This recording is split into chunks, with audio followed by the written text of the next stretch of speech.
ஓய்வு sound கட்டுச்சு sir. நான் திரும்பி மறுபடியும் கால் பண்ணேன், எடுக்கவே இல்லை சார்.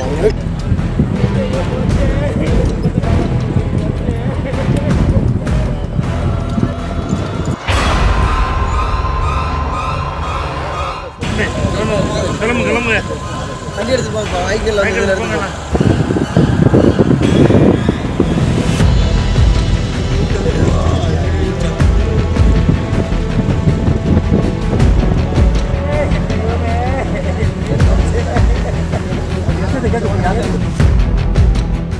கமுதி பக்கத்துல ஊராட்சி ஒன்றிய தொடக்கப்பள்ளி ஆசிரியர் ஒருத்தர் மர்ம நபர்களால படுகொலை செய்யப்பட்ட சம்பவம் பெரும் பரபரப்பை ஏற்படுத்தியிருக்கு. என்ன நடந்தது விரிவா இந்த வீடியோல பார்க்கலாம். ராமநாதபுரம் மாவட்டம் கமுதி ஊராட்சி ஒன்றியத்துக்குட்பட்ட கே பாப்பாங்குளம் பகுதியில ஊராட்சி ஒன்றிய தொடக்கப்பள்ளி செயல்பட்டு வருது. இந்த பள்ளியில இடைநிலை ஆசிரியரா பணியாற்றி வந்திருக்காரு 51 வயதான கண்ணன். இவரு வழக்கம் போல இந்த பள்ளிக்கு தன்னுடைய இருசக்கர வாகனத்துல போயிட்டு இருந்ததா கூறப்படுது. பாப்பாங்குளம் பள்ளிக்கு இவரு தன்னுடைய வாகனத்துல போயிட்டு இருக்கும் போதுதான் திடீர்னு மர்ம நபர்கள் இவரை வழிமறிச்சு பயங்கர ஆயுதங்களால இவரை சராமாரியா தாக்கி படுகொலை செஞ்சதா கூறப்படுது. கமுதி டிஎஸ்பி இளஞ்செழியன் தலைமையிலான போலீசார் சம்பவ இடத்துக்கு போயிட்டு விசாரணை மேற்கொண்டிருக்காங்க. போலீசார் மேற்கொண்ட முதற்கட்ட விசாரணையில ரியல் எஸ்டேட் தொடர்பா கொடுக்கல் வாங்கல் விவகாரத்துல இந்த கொலை நடந்திருக்கலாம் அப்படின்ற மாதிரி சொல்லப்படுது. படுகொலை செய்யப்பட்ட